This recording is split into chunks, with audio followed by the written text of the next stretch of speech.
จันทร์คู่ดวงดาวที่ทอแสงเสียงสัตว์ร้องปานเสียงผีด้านหน้าแขกสุขใจแสนถึงเหล่านี้จะนอนหนาวพอจะมียิ่งใดเห็นใจข้าอยากให้อยู่เถียงนาใจเปลี่ยวเหงา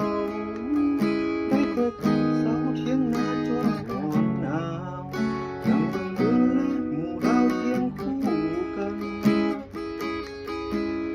ยามเป็นคืนหูเสาเทียงนาหัน